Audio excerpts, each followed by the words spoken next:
Hi AGP students, Morgan Pesic here, your SAT reading and writing guru. Today we are focusing on the writing portion of the SAT, and we are once again talking about the essay. This is the essay part 2. By the end of today's video, I hope that you will be able to say, I can understand what action verbs, concrete language, and abstract language are, and why it's important to use them in my writing.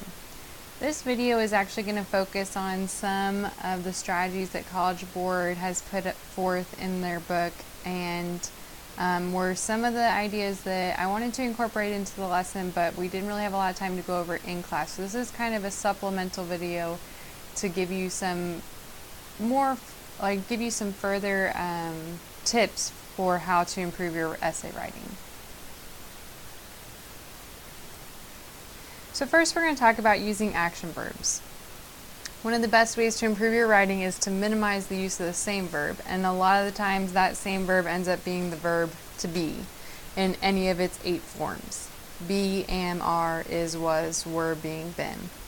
It's a catch-all. We end up writing with the be verb a lot.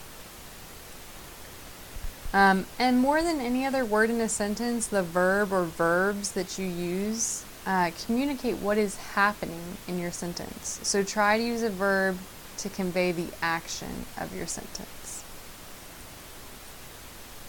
Let's consider the sentence. The decision of the manager to bring about an end to the practice of overtime assignments and schedule the right number of workers in the first place was greeted with approval by a unanimous number of workers.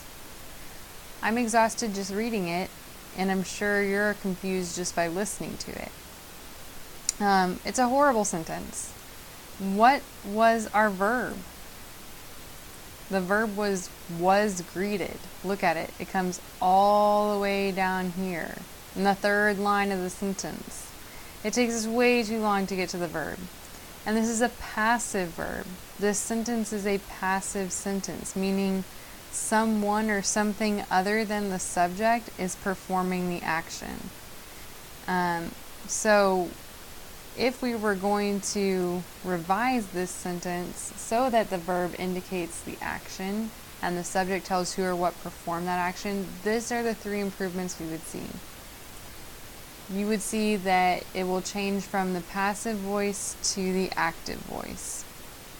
And so our subject, decision, and our action was greeted. You know, they just don't match up. The decision is not doing the one greeting. The workers are the ones doing the greeting. And even still, the main idea of this sentence really doesn't have anything to do with greeting. It's more about the fact that the workers approved something that the manager decided to do. So we need to get this into an active voice, which means the subject is the one performing the action. Another thing that will change is we'll reduce the number of abstract nouns. Abstract nouns refer to ideas, thoughts, or intangible things that we can't fully explain in a definitive way. They're very general rather than specific, and some of the ones that we have here is decision, end, practice, assignments, and approval. Quite a lot of abstract nouns in this sentence. And the last thing that we're going to see a change in is that we will eliminate a string of prepositional phrases. I'm sure you understand what a prepositional phrase is. Prepositions are words that show a relationship. So if I am talking about a relationship to a box, I could be in the box, I could be under the box, I could be outside the box, I could be near it, I could be far from it.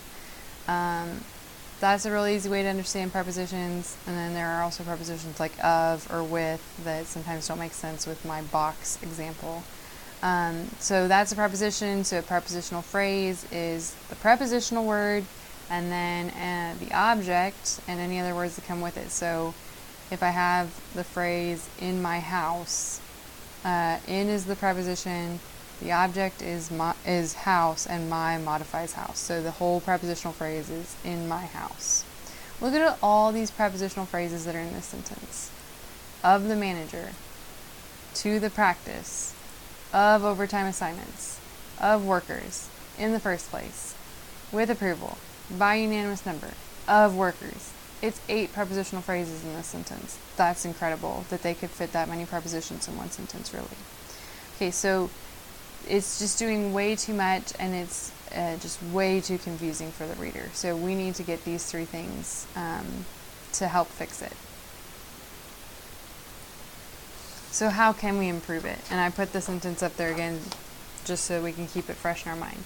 First, we need to decide what the real action is of the sentence. So one of the things that we could decide is the real action of the sentence is approval or approving. And so we could say, workers approved when the manager decided, and then we can add the details from the original sentence that we think are necessary.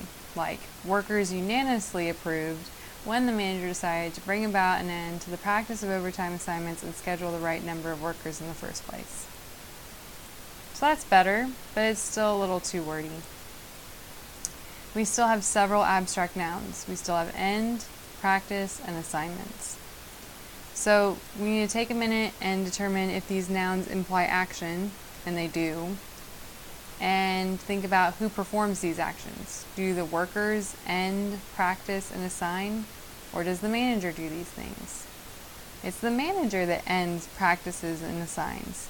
And this is a lot of activity hiding in non-action words, and all of it is being done by someone who is not the subject of the sentence. This is probably why this sentence is so confusing for a reader. Yes, it's the manager that does these things. That's my little note there. Okay, how can we express this action with the manager as the subject? We could make it something like, the manager decided to end assigning overtime and to schedule the right number of workers in the first place. Now we're giving the manager is the subject, and he or she is the one that is actually doing the things, the actions. So that's an active voice sentence. All right, we're getting closer here. And here's what we came up with, just to give you that again. Instead of to ending assigning overtime, or to end assigning overtime, we could probably just write the manager decided to stop assigning overtime. Hey, guess what? We didn't need the word practice at all. So yay, that's one unnecessary abstract noun that we've eliminated. So now we're left with 2 sentences. The manager decided to stop assigning overtime and to schedule the right number of workers in the first place, and workers unanimously approved the manager's decision. We could leave this revision in 2 sentences because that's so much better than the original, or we could try to look for a relationship between the ideas of the sentences. So if we were going to look to combine the sentences, we could first decide if the relationship was chronological, like the decision came first and then the approval came after, and if so, we could combine it as, after the manager decided to stop assigning overtime and to schedule the right number of workers in the first place, the workers unanimously approved the manager's decision. Or we could decide that the relationship was causative, meaning that the decision caused the approval, and our sentence could look like this. Because the manager decided to stop assigning overtime and to schedule the right number of workers in the first place, the workers unanimously approved the manager's decision. Alright, now I might be getting a little bit picky, but there's this repeated decided decision in both of those sentences, and it just kind of sounds a little bit redundant. So, should we change one of those, and can we do it without confusing the reader? Light bulb. It is the decision of the first clause that the workers approve. So here's what we've been trying to communicate all this while. Workers unanimously approved the manager's decision to stop assigning overtime and to schedule the right number of workers in the first place. Oh, so much better than the original. Here's the original in case you forgot it. The decision of the manager to bring about an end to the practice of overtime assignments and schedule the right number of workers in the first place was greeted with approval by a unanimous number of workers. Woof.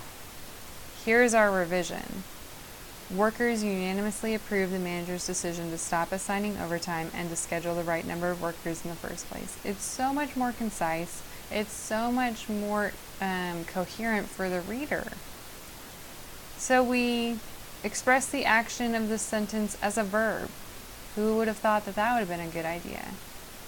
We use the subject of the sentence to tell who performed that action. Again, doesn't seem to be a no-brainer. This is what makes good writing. We reduce the number of abstract nouns significantly. And more importantly, we reduce the number of prepositional phrases because 8 was way too many to begin with.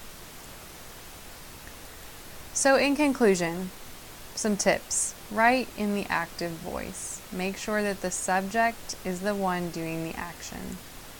Limit your abstract nouns. It gets confusing for your reader. And limit prepositional phrases, because what ends up happening when you throw 8 prepositional phrases into a sentence is it's way too wordy and the reader gets tired. So limit prepositional phrases in your sentences as well. I hope that that kind of helps you understand the difference between the active voice and the passive voice, and I hope it explains why active voice is much stronger writing than passive voice writing. It's much more clear and concise for your reader. Move on to using abstract and concrete language.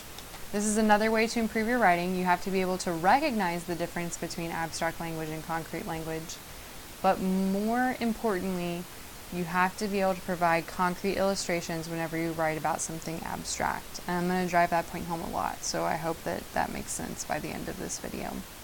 Okay, I want you to think about the word success. I'm sure you know what it means, but I'm sure you also know that it probably means something different to someone else. Now think of this phrase: a score of 520 on the SAT math section. That doesn't mean something different to somebody else. It's a very definitive expression. It's a concrete expression. Whereas success is abstract. We all know what it means, but we all have different ways that we define it. Whereas there's no different way to define a score of a 520. That's a very specific, measurable thing. That's why it's concrete. So, what would you consider to be an example of success? Someone might say it's getting the position of varsity soccer team, or someone could say it's passing a driver's test. So these are examples, these are concrete illustrations of what the abstract term success can mean. And so, like we talked about here, you not only have to know the difference between abstract language and concrete language, you have to know how to provide concrete illustrations when you write about something abstract. So I can't make the idea of success more clear by using more abstract language. Okay, so that's this part right here. You cannot clarify the meaning of an abstract term with more abstract language. So we wouldn't be able to clarify success with achievement or accomplishment or reaching a goal. Those are still abstract words and abstract expressions. I would be able to clarify what I mean by success by providing concrete expressions like earning the position on the varsity soccer team or passing the driver's test. Those are concrete examples.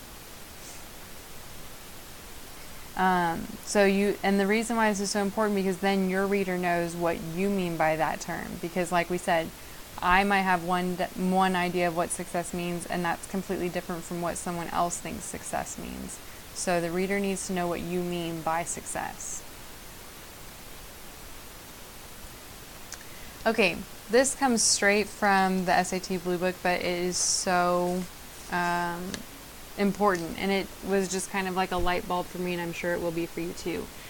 There's a benefit in using both abstract and concrete language in your essay writing, and this is what they said. Essays that discuss only concrete topics, such as a car, a piece of jewelry, or a friend who moved away, and that never present any abstract ideas about those concrete things, will probably not effectively connect with your audience. For example, your friend who moved away is important to you, but until you connect that event in the reader's mind with an abstract idea such as loneliness or loss or loyalty, that friend's absence doesn't mean much to your reader. Similarly, a ring that you inherited from your grandmother is precious to you, but it's not precious to your reader unless you write of it in terms of its sentimental value, your family's heritage, your grandmother's generosity, or your love for her, all of which are abstract concepts. The best essays are about ideas, and you should develop them with appropriate concrete illustrations to clarify your position on those ideas. So, this just completely made sense to me. If I have an experience that's very concrete, like my friend moved away, that reader doesn't know my friend from anybody else in the world. So it's not going to connect with them.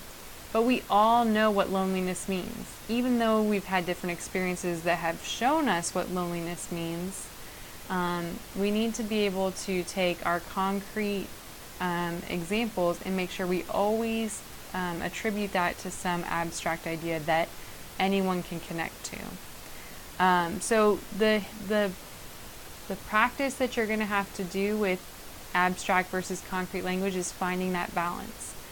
You're going to always want to apply an abstract idea to your concrete example, and you're always going to want to have concrete examples for abstract ideas that you talk about in your essay. They go hand in hand. You have to have both. And like it says, the best essays are about ideas, but you should develop them with appropriate concrete illustrations to clarify what those ideas mean to you. I hope that helps.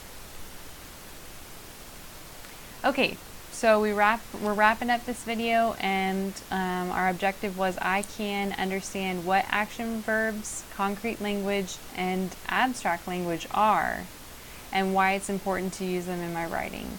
Again, these are just a couple of extra things that could boost your writing, make it a little bit better. If you're looking for some practice, there is some really good practice activities in your SAT Blue Book in the writing section where the chapter is about the essay. It's where I pulled all this information from. And if you have time, feel free to go through and do those practices. They're very helpful, and they'll just help you to understand a way of thinking when you're writing for the SAT. If you do have questions about some of these strategies, I'm not really spending a lot of time in class going over them. Like I said, this video is kind of supplemental. I wanted you to have the information, but we really aren't going to spend a lot of class time on it. So if you do have questions about it, please make sure to talk to me about it. Email me, call me, or just talk to me before or after class. I want to be able to help you with this if something wasn't clear. But I will see you at class.